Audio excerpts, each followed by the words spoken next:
Hello दोस्तों, मैं हूं प्रसन्न चौधरी और प्रसन्न प्रयास इस यूट्यूब चैनल में आप सबका स्वागत है। और आज हम एक नई सीरीज की शुरुआत कर रहे हैं। सीरीज है डेट सीरीज, जिसमें हम लोग अलग अलग डेट्स लेंगे और उस डेट को लेके जो अलग अलग इवेंट्स हुए हैं हमारे हिस्ट्री में उसको डिस्कस करेंगे। देखिए दोस्तों, ऐसा है, अगर हमें आज अपना प्रेजेंट समझना है तो हमें हमारा पास्ट समझना पड़ेगा। बिना पास्ट को समझे प्रेजेंट समझना मुश्किल है। हमारी जो स्थिति है ये ऐसी स्थिति क्यों है, इसको समझने के लिए हमारा पास्ट समझना पड़ेगा। और फ्यूचर में जो हमने पास्ट में गलतियां की वो फिर से हम वो गलतियां ना दोहराए फ्यूचर में, इसीलिए भी हमारी हिस्ट्री हमें जानना बहुत जरूरी है। तो इसी एक ऑब्जेक्टिव के साथ में ये एक नई सीरीज शुरू हो रही है, जिसमें हम आपका ओपिनियन फॉर्म करने के लिए हम आपकी मदद करेंगे। और आपको ये प्लेटफॉर्म खुला है, हम सिर्फ इंफॉर्मेशन देंगे, बाकी आपको हमारे साथ साझा करना है अलग अलग इंफॉर्मेशन, और आप अपना ओपिनियन फॉर्म करें। ऐसा एक हमारा जो है उद्देश्य रहेगा, राइट। तो देखिए, आज का जो डे है वो है, आज की जो डेट है वो है 13 अप्रैल। तो 13 अप्रैल में क्या हुआ, टाइटल से तो आपको थोड़ा सा आइडिया आ गया होगा। पर ये 13 अप्रैल 1919 जो है, इस दिन जो मैसेकर हुआ उसके पहले हम लोग थोड़ा सा बैकग्राउंड देखते हैं। देखो, हुआ यूं कि 1919 में नेशनलिस्टिक फोर्सेस अपने चरम पे थी। सब जगह पे लोग अवेकनिंग हो रहा था, लोग जुड़ रहे थे नेशनल मूवमेंट के साथ में। रिवोल्यूशनरीज भी जो है वो बहुत ही अग्रेसिव तरीके से बहुत सारी अपनी बातें रख रहे थे, और जो है ऑर्गेनाइजेशंस फॉर्म हो रही थी। ब्रिटिशर्स को लगा कि हो सकता है कि जिस तरीके से 1857 में रिवॉल्ट हुआ था उसी प्रकार का जो अवेकनिंग है वो अभी फिर से होगा। तो इसी को ध्यान में रखते हुए वो एक बिल पास करती है ब्रिटिश कॉलोनियल गवर्नमेंट। उस बिल का नाम पास होने के बाद में बनता है रोवलैक्ट एक्ट। ये रोवलैक्ट एक्ट ऐसी ताकत देती है पुलिस को, जिसमें बिना एविडेंस के आप किसी को भी अरेस्ट कर सकते हैं और उसका ट्रायल चलाना कंपलसरी नहीं। इसके तहत पूरी ब्रिटिश पुलिस जो है वो काफी पावरफुल हो जाती है। और इसका फिर से प्रोटेस्ट जो है लोग जो है रास्ते पर उतर के करते हैं। जब ऐसे ही एक प्रोटेस्ट होता है तो उसमें डॉक्टर सत्यपाल और सैफुद्दीन किचलू अमृतसर से जो थे उनको भी अरेस्ट करके तड़ीपार किया जाता है। और ऐसा ही जैसे ही उन्हें पता चलता है कि इन लोगों को अरेस्ट किया गया है, तो इसी का फिर से प्रोटेस्ट करने के लिए अमृतसर में एक दिन और जगह चुनी जाती है। वो दिन है 13 अप्रैल 1919, और जगह का नाम है जलियांवाला बाग। देखिए दोस्तों, ऐसा है कि दिन और जगह ये बड़ी सोच समझ के चुनी जाती है। 13 अप्रैल इसलिए क्योंकि बैसाखी का दिन था, लोगों को छुट्टियां होती है। और जलियांवाला बाग इसीलिए क्योंकि जलियांवाला बाग में हर साल की तरह इस साल भी मेला लगने वाला था, और उस मेले में लोग आएंगे, और जब यहाँ पे पीसफुल प्रोटेस्ट किया जाएगा तो लोगों तक बात पहुंचेगी। तो इसीलिए डेट 13 अप्रैल 1919 और प्रोटेस्ट की जगह जलियांवाला बाग इसको चुना जाता है। ऐसे ही पीसफुल प्रोटेस्टर वहां गैदर होते हैं। इसके पहले कि गैदर हो, जब ये इंफॉर्मेशन पहुंचती है कि प्रोटेस्ट होने वाला है, तो गवर्नमेंट एक प्रिवेंटिव मेजर्स लेती है और वहां पे कर्फ्यू डिक्लेयर करती है। कर्फ्यू डिक्लेयर करने के बाद में लोग वहां इकट्ठा नहीं हो सकते। बट होता यूं है कि ये जो नोटिस है कर्फ्यू का, ये लोगों तक नहीं पहुंचता है, जिसके चलते लोग जो है इकट्ठा होने शुरू हो जाते हैं जलियांवाला बाग।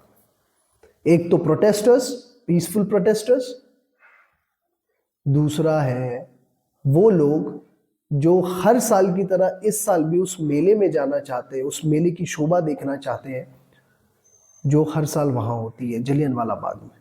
और आपको तो शायद पता होगा, अभी तो मोबाइल का ज़माना है, पर पहले जब मोबाइल नहीं होते थे, एंटरटेनमेंट के साधन कम थे, तो मेला देखने के लिए लोग गांव गांव से पैदल आते थे और वो मेले का आनंद उठाते थे। तो गांव गांव से, आजू बाजू के जो छोटे छोटे गांव हैं, वहां से भी लोग उस मेले को देखने के लिए आए। अब धीरे धीरे भीड़ बढ़ती गई और प्रशासन को लगा हमने तो कर्फ्यू लगाया है और फिर भी लोग आ रहे हैं, तो कुछ करना चाहिए। तो प्रशासन वहां पे आर्मी भेजती है। ऑफिसर का नाम है जनरल आर डायर। उसके नेतृत्व में कुछ 50 सोल्जर वहां पहुंचते हैं और फिर पूरे सोल्जर्स को लाइन अप करके, मैंने जलियांवाला बाग जो है, अगर आप उसको देखेंगे तो तीनों साइड से 10-10 फीट की दीवारें हैं, एनक्लोज्ड है।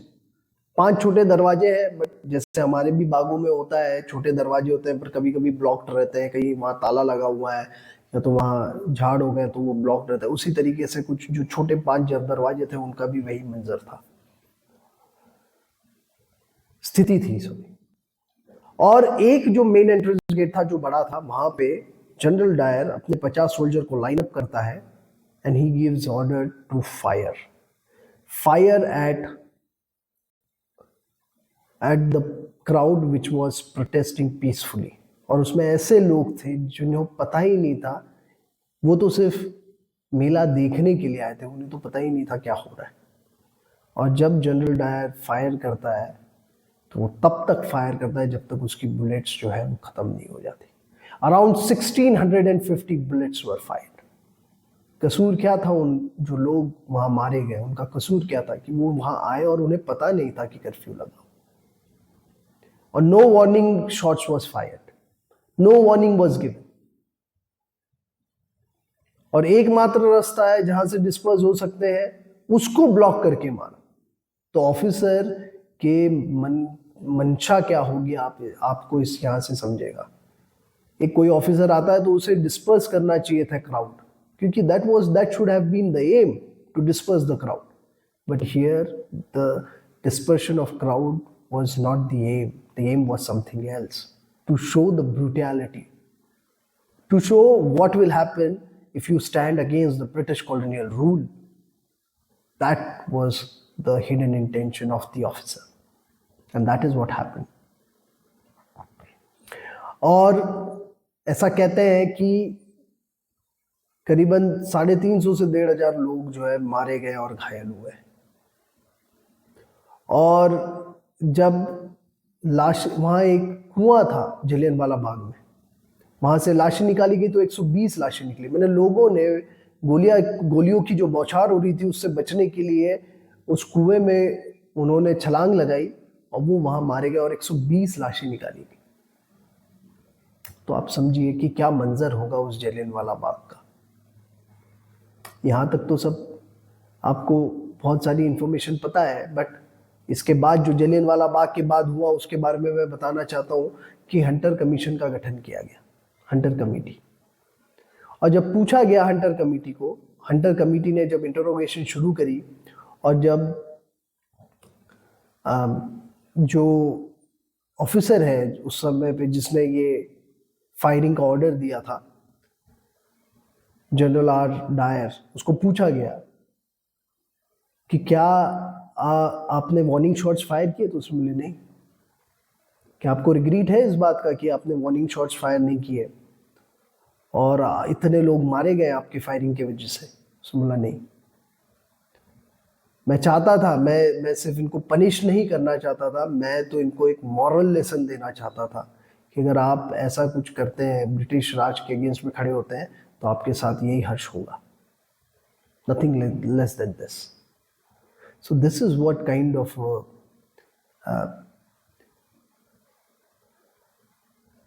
एक मेंटालिटी के साथ हमें उसने जो है फायरिंग खोली थी और लोगों को मारा।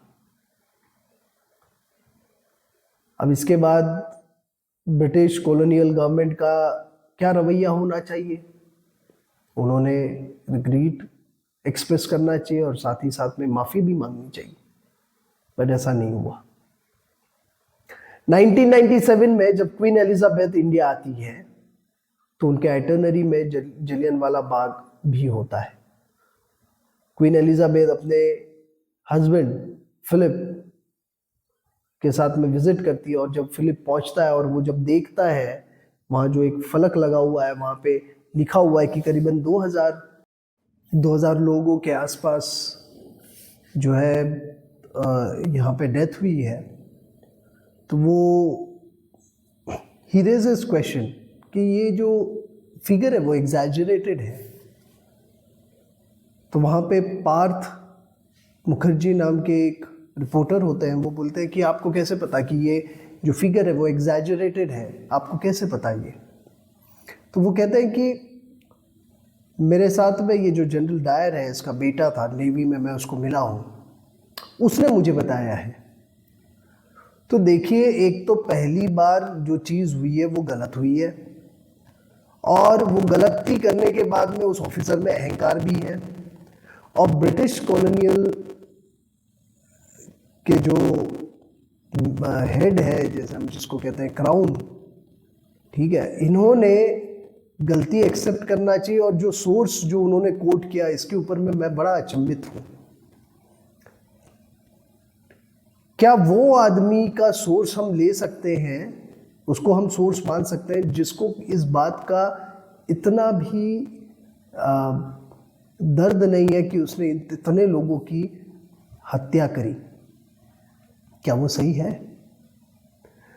तो क्वीन एलिजाबेथ, जब ये पूरा उनका जो 1997 का दौरा ख़त्म होता है, तो एक हॉल में स्पीच रखा जाता है, उसमें शी एक्सप्रेस हर रिग्रेट।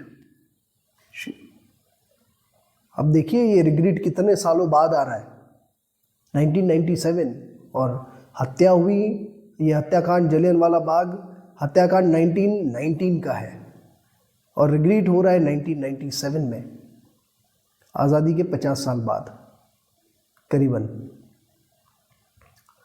और रिग्रेट है, कहती हैं कि बहुत सारे अनप्लेजेंट इवेंट हुए, उसमें से ये एक अनप्लेजेंट इवेंट है, जलियांवाला बाग मैसेकर। पर वो माफ़ी नहीं मांगती। तो as a viewer, as an Indian, what do you think on this? क्या ब्रिटिशर्स ने इस बात पर माफ़ी मांगनी चाहिए या नहीं? या जो सारे लोग जिन्होंने अपनी जाने गंवाई, अपने रिलेटिव्स गंवाए, क्या उन लोगों को रिलीफ मिलना चाहिए? क्या उन्होंने ये ह्यूमिलिटी दिखानी चाहिए कि ये जो गलत हुआ है उसके लिए हम शर्मसार हैं और उसके लिए हम माफ़ी मांगते हैं? क्या हम इतना एक्सपेक्ट नहीं कर सकते उन लोगों से? तो आप अपनी राय कमेंट सेक्शन में ज़रूर बताएं। इसी के साथ ये वीडियो यहीं ख़त्म होता है। मिलते फिर से नए वीडियो के साथ। जय हिंद, जय भारत।